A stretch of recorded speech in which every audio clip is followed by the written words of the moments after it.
मार्कंडेय जी कहते हैं, ब्राह्मण, इसके पश्चात अब तुम भौत्य मनु की उत्पत्ति का प्रसंग सुनो और उस समय होने वाले देव ऋषियों और पृथ्वी का पालन करने वाले मनुपुत्रों आदि के नाम का भी श्रवण करो। अंगिरा मुनि के एक शिष्य थे जिनका नाम भूति था। वे बड़े ही क्रोधी तथा छोटी सी बात के लिए अपराध होने पर प्रचंड शाप देने वाले थे। उनकी बातें कठोर होती थी। उनके आश्रम पर हवा बहुत तेज नहीं बहती थी, सूर्य अधिक गर्मी नहीं पहुंचाता था और मेघ अधिक कीचड़ नहीं होने देते थे।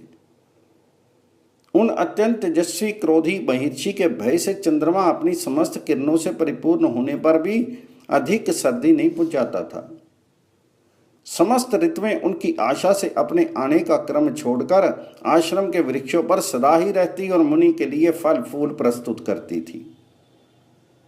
महात्मा भूति के भय से जल भी उनके आश्रम के समीप मौजूद रहता और उनके कमंडल में भी भरा रहता था। भूति मुनि के एक भाई थे जो सुवर्चा के नाम से विख्यात थे। उन्होंने यज्ञ में भूति को निमंत्रित किया। वहां जाने की इच्छा से भूति ने अपने परम बुद्धिमान, शांत, जितेंद्रिय, विनीत, गुरु के कार्य में सदा संलग्न रहने वाले सदाचारी और उदार शिष्य मुनिवर शांति से कहा, वत्स, मैं अपने भाई सुवर्चा के यज्ञ में जाऊंगा। उन्होंने मुझे बुलाया है। तुम्हें यहीं आश्रम पर रहना है। यहाँ तुम्हारे जो कर्तव्य हैं सुनो। मेरे आश्रम पर तुम्हें प्रतिदिन अग्नि को प्रज्वलित रखना होगा और सदा ऐसा प्रयत्न करना होगा जिससे अग्नि बुझने नहीं पाए। गुरु की यह आज्ञा पाकर जब शांति नामक शिष्य ने बहुत अच्छा कहकर इसे स्वीकार किया, तब अपने छोटे भाई के बुलाने पर भूति मुनि उसके यज्ञ में चले गए। इधर शांति गुरु भक्ति के वश में होकर उस महात्मा गुरु की सेवा के लिए जब तक समिधा, फूल और फल आदि जुटाते रहे तथा अन्य आवश्यक कार्य करते रहे, तब तक भूति मुनि के द्वारा संचित अग्नि शांत हो गई। अग्नि को शांत हुआ देखकर शांति को बड़ा दुख हुआ और वे भूति के भय से बहुत चिंतित हुए। उन्होंने सोचा, यदि इस अग्नि के स्थान में मैं दूसरी अग्नि स्थापित करूं तो सब कुछ प्रत्यक्ष देखने वाले मेरे गुरु अवश्य मुझे भस्म कर डालेंगे। मैं पापी अपने गुरु के क्रोध और शाप का कारण बनूंगा। मुझे अपने लिए उतना शोक नहीं है जितना कि गुरु के अपराध करने का शोक है। अग्नि शांत हुई देख गुरुदेव मुझे निश्चय ही शाप दे देंगे, जिसके प्रभाव से डरकर देवता भी उनके शासन में रहते हैं। वे मुझ अपराधी को शाप से दग्ध न करें, इसके लिए क्या उपाय हो सकता है। अपने गुरु के डर से डरे हुए बुद्धिमानों में श्री शांति मुनि ने इस तरह अनेक प्रकार से सोच विचार करके अग्निदेव की शरण ली।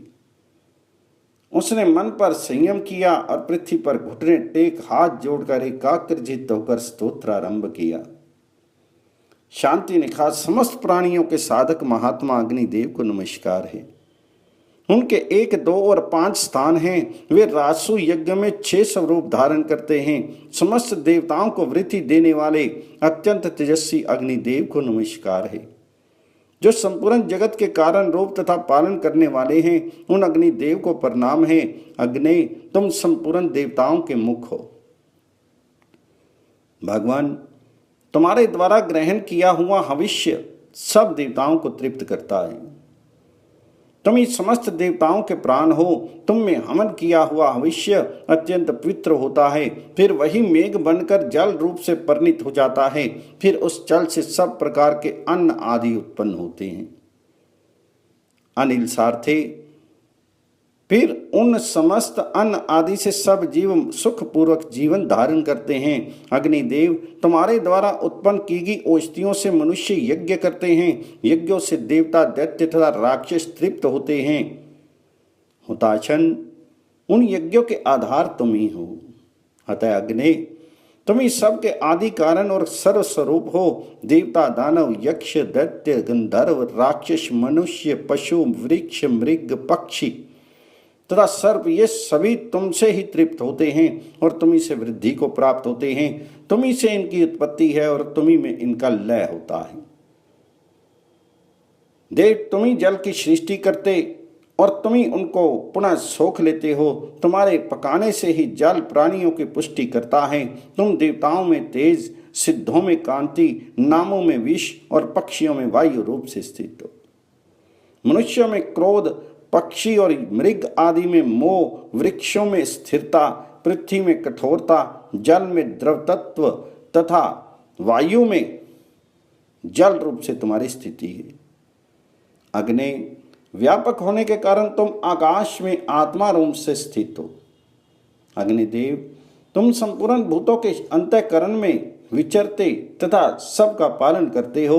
विद्वान पुरुष तुमको एक कहते हैं तथा फिर वे ही तुम्हें 3 प्रकार का बतलाते हैं।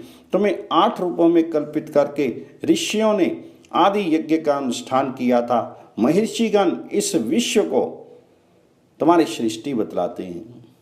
हुताशन, तुम्हारे बिना ये संपूर्ण जगत तत्काल नष्ट हो जाएगा। ब्राह्मण हव्य, कव्य आदि के द्वारा स्वाहा और सदा का उच्चारण करते हुए तुम्हारी पूजा करके अपने कर्मों के अनुसार विहित उत्तम गति को प्राप्त करते हैं। देव पूजित अग्निदेव, समस्त प्राणियों के परिणाम आत्मा और वीर स्वरूप तुम्हारी ज्वालाएं तुमसे ही निकलकर सब भूतों का दाह करती हैं। परम कांतिवान अग्निदेव, संसार की यह सृष्टि तुमने ही की है। तुम्हारा ही यज्ञ रूप वैदिक कर्म सर्वभूत में जगत है। पीले नेत्रों वाले अग्निदेव, तुम्हें नमस्कार है। हुताशन, तुम्हें नमस्कार है। पावक, तुम्हें नमस्कार है। हव्यवाहन, तुम्हें नमस्कार है। तुम ही खाए पिए हुए पदार्थों को पचाने के लिए विश्व के पालक हो। तुम ही खेती के पकाने वाले और जगत के पोषक हो। तुम ही मेघ हो, तुम ही वायु हो, तुम ही समस्त प्राणियों का पोषण करने के लिए खेती के हेतुभूत बीज हो। भूत, भविष्य और वर्तमान सब तुम ही हो। तुम ही सब जीवों के भीतर प्रकाश हो। तुम ही सूर्य और तुम ही अग्नि हो। अग्नि दिन रात तथा दोनों संध्याएं तुम ही हो। स्वर्ण तुम्हारा वेदे है। तुम स्वर्ण की उत्पत्ति के कारण हो। तुम्हारे घर में स्वर्ण की स्थिति है। स्वर्ण के समान तुम्हारी कांति है। मुहूर्त, क्षण, त्रुटि और लव सब तुम ही हो। जगत प्रभु, कला, काष्ठा और निमेष आदि तुम्हारे ही रूप हैं। ये संपूर्ण दृश्य तुम ही हो। परिवर्तनशील काल भी तुम्हारा ही स्वरूप है। प्रभु, तुम्हारी जो काली नाम की जिहा है वह काल को आश्रय देने वाली है। उसके द्वारा तुम पापों के भय से हमें बचाओ तथा इस लोक के महान भय से हमारी रक्षा करो। तुम्हारी जो कराली नाम की जिहा है वह महाप्रलय की कारण रूपा है। उसके द्वारा हमें पापों तथा इस लोक के महान भय से बचाओ। तुम्हारी जो मनोजवा नाम की जीव है वह लघिमा नामक गुण स्वरूपा है। उसके द्वारा तुम पापों तथा इस लोक के महान भय से हमारी रक्षा करो। तुम्हारी जो सुलोहिता नाम की जिहा है वह संपूर्ण भूतों के कामनाएं पूर्ण करती हैं। उसके द्वारा तुम पापों तथा इस लोक के महान भय से हमारी रक्षा करो। तुम्हारी जो सुधूम्र वर्णा नाम की जिहा है वह प्राणियों के रोगों का दाह करने वाली है। उसके द्वारा तुम पापों तथा इस लोक के महान भय से हमारी रक्षा करो। तुम्हारी जो सफुलिंगनी नामक जिहा है जिससे संपूर्ण जीवों के शरीर उत्पन्न हुए हैं, उसके द्वारा तुम पापों तथा इस लोक के महान भय से हमारी रक्षा करो। तुम्हारी जो विश्वा नाम की जिहा है वह समस्त प्राणियों का कल्याण करने वाली है। उसके द्वारा तुम पापों तथा इस लोक के महान भय से हमारी रक्षा करो। हुताशन, तुम्हारे नेत्र पीले, ग्रीवा लाल और रंग सांवला है। तो सब दोषों से हमारी रक्षा करो और संसार से हमारा उद्धार कर दो। वाहिनी, सप्तार्ची, कृषाणु, हव्यवाहन, अग्नि, पावक, शुक्र तथा हुताशन, इन 8 नामों से पुकारे जाने वाले अग्निदेव तुम प्रसन्न हो जाओ। तुम अक्षय, अचिंत्य, समृद्धिमान, दुस्सह एवं अत्यंत तीव्र वाहिनी हो। तुम मूर्त रूप में प्रकट होकर अविनाशी कहे जाने वाले संपूर्ण भयंकर लोगों को भस्म कर डालते हो, अथवा तुम अत्यंत पराक्रमी हो। तुम्हारे पराक्रम की कहीं सीमा नहीं है। हुताशन, तुम संपूर्ण जीवों के हृदय कमल में स्थित उत्तम, अनंत एवं स्तमन करने योग्य सत्व हो। तुमने इस संपूर्ण चराचर विश्व को व्याप्त कर रखा है। तुम एक होकर भी यहाँ अनेक नामों में प्रकट हुए हो। पावक तुम अक्षय हो। तुम इस पर्वतों और वनों सहित संपूर्ण पृथ्वी, आकाश, चंद्रमा, सूर्य तथा दिन रात हो। महासागर के उदर में वड़वा नल के रूप में भी तुम ही हो और तुम ही अपनी पराविभूति के साथ सूर्य की किरणों में स्थित हो। भगवान, तुम हवन किए हुए भविष्य का साक्षात भोजन करते हो। इसलिए बड़े बड़े यज्ञों में नियम परायण महर्षिगण सदा तुम्हारी पूजा करते हैं। तुम यज्ञ में स्तुत होकर सोमपान करते हो तथा वशट का उच्चारण करके इंद्र के उद्देश्य से दिए हुए भविष्य को भी तुम ही भोग लगाते हो। और इस प्रकार पूजित होकर तुम संपूर्ण विश्व का कल्याण करते हो। विप्रगण अभिष्ट फल की प्राप्ति के लिए सदा तुम्हारा ही यजन करते हैं। संपूर्ण वेदांगों में तुम्हारी महिमा का गान किया जाता है। यज्ञ प्रायण श्रेष्ठ ब्राह्मण तुम्हारी ही प्रसन्नता के लिए श्रद्धा अंगों सहित वेदों का पठन पाठन करते रहते हैं।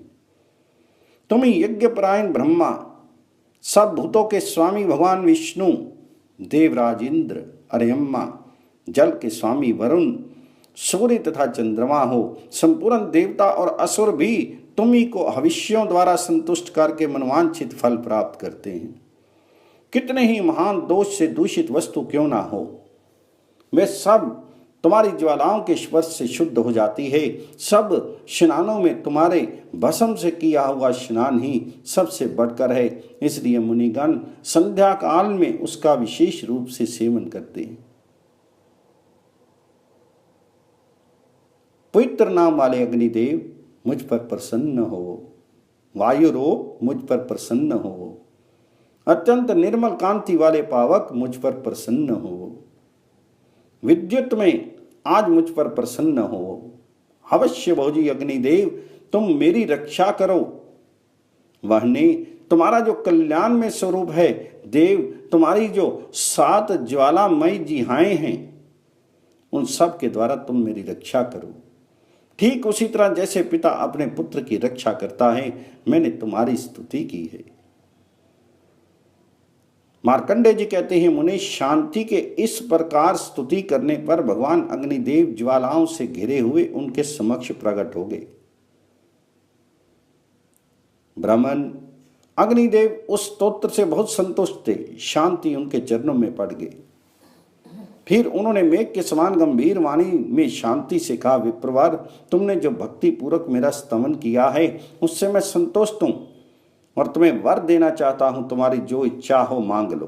तो शांति ने कहा, भगवान, मैं तो कृतार्थ हो गया, क्योंकि आज आपके दिव्य स्वरूप का प्रत्यक्ष दर्शन कर रहा हूं। तथापि मैं भक्ति के विनीत भाव से जो कुछ आपसे कहता हूं उसे आप सुनिए। देव, मेरे आचार्य अपने आश्रम से भाई के यज्ञ में गए हैं।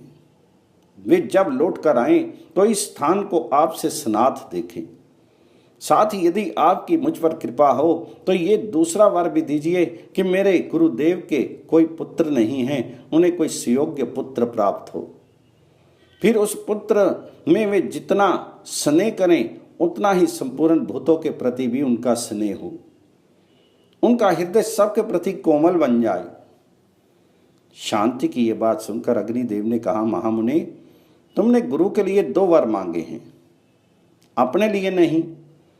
इससे तुम पर मेरी प्रसन्नता और बढ़ गई है। तुमने गुरु के लिए जो कुछ मांगा है वे सब प्राप्त होगा। उनके पुत्र होगा और संपूर्ण भूत के प्रति उनकी मैत्री भी बढ़ जाएगी। उनका पुत्र भौत्य नाम से प्रसिद्ध एवं मनवंतरों का स्वामी होगा। साथ ही वह महाबली, महाप्रकर्मी और परम बुद्धिमान होगा, जो एकाग्रचित होकर इस स्तोत्र के द्वारा मेरी स्तुति करेंगे। उनकी समस्त अभिलाषाएं पूर्ण हो जाएंगी तथा उसे पुण्य की भी प्राप्ति होगी। यज्ञों में, पर्व के समय, तीर्थों में और होम कर्म में जो धर्म के लिए मेरे इस स्तोत्र का पाठ करेगा उसके लिए ये अत्यंत पुष्टिकारक होगा। होम ना करने तथा अयोग्य समय में होम करने आदि के जो दोष हैं और अयोग्य पुरुषों द्वारा हवन करने से जो दोष उत्पन्न होते हैं, उन सब को ये स्तोत्र सुनने मात्र से शांत कर देगा। पूर्णिमा अमावस्या तथा अन्य पर्वों पर मनुष्यों द्वारा सुना हुआ मेरा ये स्तोत्र उनके पापों का नाश करने वाला होता है। मार्कंडेय जी कहते हैं, मुनि, यों कहकर भगवान अग्नि के उनके देखते देखते बुझे हुए दीपक की भांति तत्काल अदृश्य हो गए। अग्निदेव के चले जाने पर शांति का चित्त बहुत संतुष्ट था। उसके शीर में हर्ष के कारण रोमांच हो आया था। इसी अवस्था में उन्होंने गुरु के आश्रम में प्रवेश किया और वहां अग्निदेव को पहले की ही भांति प्रज्वलित देखा। इससे उन्हें बड़ी प्रसन्नता हुई। इसी बीच में उनके गुरु भी छोटे भाई के यज्ञ से अपने आश्रम को लौटे। शिष्य शांति ने गुरु के सामने जाकर उनके चरणों में प्रणाम किया। उनके दिए हुए आसन और पूजा को स्वीकार करके गुरु ने उनसे कहा, वत्स, तुम पर तथा अन्य जीवों पर भी मेरा स्नेह बहुत बढ़ गया है। मैं नहीं जानता क्या बात है। यदि तुम्हें कुछ पता हो तो बताओ। तब शांति ने अपने आचार्य से अग्नि के बुझने आदि की सब बातें यथार्थ रूप से कह सुनाई। ये सुनकर गुरु के नेत्र स्नेह के कारण सजल हो आए। उन्होंने शांति को हृदय से लगा लिया और उन्हें अंग उपांगों सहित संपूर्ण वेदों का ज्ञान करा दिया। तदंतर भूति मुनि के भौत्य नामक पुत्र हुआ, जो भविष्य में मनु होगा। उस मनवंतर में चाक्षुष, कनिष्ठ, पवित्र, भ्राजिर तथा धारावृक ये 5 देवगण माने गए हैं। इन सब के इंद्र होंगे शुचि, जो महाबली, महाप्रकर्मी तथा इंद्र के समस्त गुणों से युक्त होंगे। अघ्रिद्र, अग्निबाहु, शुचि, मुक्त, माधव, शक्र और अजित ये 7 उस समय के सप्तऋषि होंगे। गुरु, गंभीर, वघ्रन, भरत, निग्रह, श्रीमानी, प्रतीर, विष्णु, संक्रंदन, तेजस्वी तथा सुबल ये मनु के पुत्र होंगे।